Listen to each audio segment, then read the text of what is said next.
Hello everybody, what is going on? Welcome back to This Week in Esports and Gaming, the show where we talk about the latest and greatest in business happenings for gaming, esports, and creator news. I'm your host, 𝗠𝗿𝗶. We're here for the fourth week of August 2023, and let's dive right into it.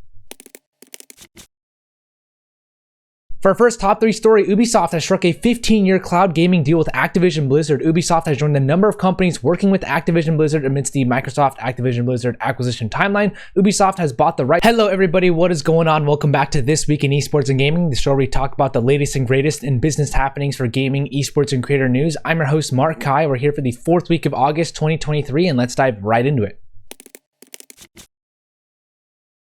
For our first top 3 story, Ubisoft has struck a 15-year cloud gaming deal with Activision Blizzard. Ubisoft has joined the number of companies working with Activision Blizzard amidst the Microsoft Activision Blizzard acquisition timeline. Ubisoft has bought the right to do so in a one-off transaction that will now allow it to stream Activision Blizzard titles past and present for 15 years following the deal. This comes as Microsoft restructures its proposed deal to transfer these cloud gaming rights to Ubisoft, a move to appease the regulators in the UK that are concerned about the impact on cloud gaming. This would essentially not allow Microsoft to release Activision Blizzard games exclusively on Xbox Cloud Gaming if the acquisition went through, since Ubisoft would control the streaming rights to Activision Blizzard titles outside of the EU. Ubisoft would also be adding Activision Blizzard games to its Ubisoft Plus multi-access subscription, and Ubisoft's SVP of Strategic Partnerships, Chris Early, mentioned today's deal will give players more opportunities to access and enjoy some of the biggest brands in gaming. The UK's Competition and Markets Authority will also examine the restructured deal and deliver a decision by October 18th. So will this push the CMA to approve the deal finally and remove that final barrier to this acquisition going through?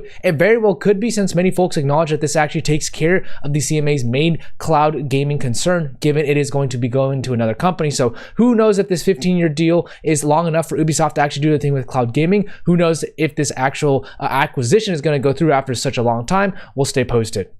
Nielsen and X-Corp partnered to release a competitive gaming report. I'm not going to go into a huge deep dive here, but I will share their high-level executive summary bullet points. So the global gaming market size, according to this report, has consistently seen high growth rates and is predicted to reach over $300 billion by 2025. The report also acknowledges that APAC's domination of the global market is eminent, with 51% of the total value being contributed by the APAC region, followed by North America's 26% and EMEA's 21%. They also noted casual gaming maintains a majority stake of the total industry with 72% of the total share, but the competitive gaming market has now grown exponentially from $37.3 billion in 2020 to $64.4 billion and 28% market share now. They also know that China surpassed the US as the single largest gaming market with over $62.9 billion of total market share. Shooters also continue to be the top game genre by monthly active users at 428 million in 2022 and has been the top genre based on revenue as well for that year. They also estimated that the UK competitive gaming market is worth an estimated $4.4 billion a year through Nielsen Fan Insights, GDP at purchasing power parity, and other factors as well. In general, I'm curious to see more and more of these just reports coming out, given it seems Newzoo has usually been the leader in the past, but more and more companies are coming out with these market reports generally. So we'll see how they kind of go in the future and how the methodology and insights are taken by the community. Lots of updates with Riot Games, so let's just go over them and list them out here. Firstly, Raul Fernandez, Riot's senior esports director in Americas, told Axios that League of Legends esports is not breaking even. He mentioned that the esports business around is, still a work in progress, and that they're trying to refresh their league potentially. While viewership is over 100,000 for general League of Legends esports, it's been declining, which is obviously not ideal. And given they don't pursue broadcast rights that help traditional sports, they're looking to get creative with monetization in the future. On one hand, it's slightly concerning that one of the most notable esports leagues with Riot Games is not breaking even, but on the other hand, it's also not surprising given most leagues are a loss leader in gaming in general. Separately, Riot Games will allegedly now allow teams in the League of Legends esports ecosystem to defer payments on owed franchise fees for the foreseeable future, though if the teams don't pay, they will be charged an interest during the time that the payments are not actually being sent. According to sources, this is a result because of a decline in revenue share money that teams are receiving for participating in various leagues. And secondly, Riot Games will be partnering with Disguised Toast for a League of Legends event. kind of interesting timing here, which will see teams of pro players and streamers compete for a share of $10,000 in prize money. The event will feature players like Sneaky, Yasuo, Scar, and Afromu as well, with winners receiving a pair of custom gauntlets with their names engraved. And finally, Riot Games has partnered with nonprofit Donors Choose, which will see both parties join forces to support the North American school teachers working with children who want to have future careers in gaming and esports. Riot Games will match all donations related to esports and gaming projects up to $200,000 for a total of $400,000 total. So all in all, Riot's doing a lot in the space recently. So that's it for this Riot Games update of the week. As far as partnerships go, Pinnacle partnered with 𝗠𝗿 Analytics. 𝗠𝗿 Analytics will provide sponsorship analysis of Pinnacle's esports events, including the upcoming Pinnacle Cup v CSGO tournament. Pinnacle will gain insights into their sponsorships and how they're doing across a variety of channels and partners. Genji partnered with Idahoan Foods. The partnership will highlight the all-new Idahoan potato shreds, which will be the focal point of various Genji activations at upcoming gaming and esports convention, which also includes PAX West and DreamHack Atlanta. Misfits Gaming Group partnered with Team Heretics. The two orgs will see Misfits Florida Mutineers rebranded to Miami Heretics, with Team Heretics becoming an equity partner in the franchise and the Mutineers brand being retired. This is the second time Misfits and Heretics have worked together, with Misfits selling a majority stake of its League of Legends team that moved to the LEC to Heretics back in 2022.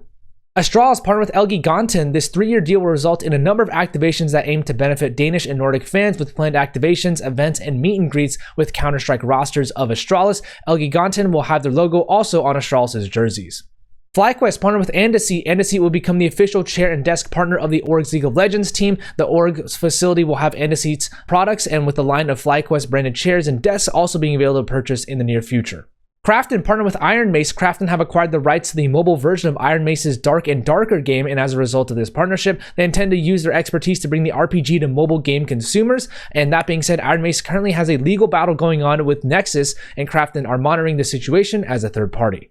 As far as finance and M&A goes, Sony Interactive Entertainment have acquired Odyssey. The Southern California-based Odyssey will help to strengthen SIE's audio experience in PlayStation games, while the company itself will continue to operate independently and develop multi-platform products. While the financials were not disclosed during this acquisition, it goes to show there's evidently a demand for enhanced and superior quality of audio in gaming. Guild Esports have raised funding for CSGO and Street Fighter 6 teams. The esports org will work to create a men's esports roster ahead of CS2 release, though the sources of the funding were not yet revealed. This comes after the org signed a women's CSGO team in March of this year. Additionally, they have announced that they will have a team under the Guild banner that will compete in Street Fighter 6 as well. Scriptic have raised a $6.2 million seed round. This includes $500,000 from Sony Innovation Fund and brings their total seed investment to $8.7 million. The funding will be used to expand their mobile narrative offerings and provide its Gen AI dev tools to more writers and storytellers. Behavior Interactive have acquired Code Glue. With this acquisition, Code Glue will be rebranded into Behavior Rotterdam as the Dutch studio gets absorbed. Code Glue was founded in 2000 and has worked on projects such as Action Hank, Corpse Party Blood Drive, and others as well. Made on Earth Games have raised a $3.2 million seed round. The round was led by Gem Capital with participation from the Games Fund, Raga Partners, and Heracles Capital. They are currently working on releasing their title Everbright, which is in beta. Mega Fortuna have raised a $2.3 million seed round. The mobile Turkish startup saw its round led by APY Ventures with participation from Vestal Ventures and others as well. They'll use this funding to continue developing its mobile game and app portfolio. As far as workforce changes go, Chris Klemecki, Jennifer Corbett, Ben Cavallo, and Rob Martin III have launched Midwest Games. Chris will be the head of production and chief project officer with experience in production from Probably Monsters, Harebrained Schemes, Wild Tangent, and others. He holds an MBA from the University of Washington. Jennifer will be the CMO and most recently was with Crunchyroll for 7 years as the VP of Audience Development and Brand Marketing. She holds an MBA from the University of San Francisco. Ben will be the CEO of the company and was most recently at Netflix for nearly 5 years working on games, marketing, and other initiatives. He spent time at Blizzard and 2K in the past as well, and was a bachelor's in business from the University of Wisconsin Green Bay. And Rob will be the head of partnerships and most notably was a co-owner and chief experience officer at Xset. Before that, he was a co-founder of talent agency Astioch that worked with folks like Migos, Travis Scott, Floyd Mayweather, and others. Midwest Games will focus on publishing games created by studios that are based in the Midwest, as noted by the name. Helen Kruger and Senta Gore joined Game City Hamburg as a project manager and PR manager, respectively. Helen joined back full-time in the past few months after doing a work-study program for about 2.5 years, and she was a junior marketing manager with Edel Germany in the past as well. She holds a bachelor's in media management from the Hamburg School of Business Administration, and Senta was most recently with Factor 3 AG doing PR for the last 4.5 years, where she focused on the Xbox Wire Germany. She holds a bachelor's in photography from the University of Applied Sciences and Arts at Dortmund. 𝗠𝗿 𝗖𝗶 has joined IGN Entertainment as an account manager. Nehemiah was most recently with the Golden Guardians as a partnerships manager for around a year, and before that he was director of partnerships and programs at Generation Esports for around 1.5 years, and he worked at Google in the past as well. He holds a bachelor's in computer science from the University of Houston.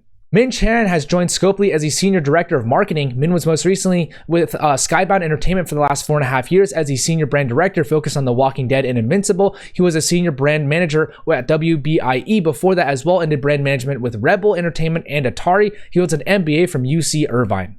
Sam Mallon joins Assembly Media as the social strategist and community manager for Xbox UK and Xbox Game Pass UK. Sam was most recently the social media and community manager for KitKat Gaming at Nestle, working on a variety of partnerships globally, I assume. He will now focus on the Xbox and Xbox Game Pass accounts for the UK with Assembly Media, and he holds a bachelor's in business marketing, tech, and other support services from Glasgow Caledonian University. Sebastian Hornung has joined Overtake.gg as CEO. He was most recently the manager of branded entertainment for Porsche for about 7 years and has spent a total of over 11 years with Porsche in different roles in the past as well. He has lots of marketing experience in general, so this seems like a good kind of role transition given Overtake.gg focuses on esports racing, and he holds a bachelor's in media science from Paderborn University. Pasquale Batalla has joined Sansoft Games as a COO. Pasquale has joined after 7 years at Social Point, most recently as the COO and doing other corporate business development there as well. He was the CEO of Ad Science in the past and was the COO of Let's Bonus, and his appointment comes after the company hired Ahmed Sharif as CTO recently as well. He holds an MBA from ESAD.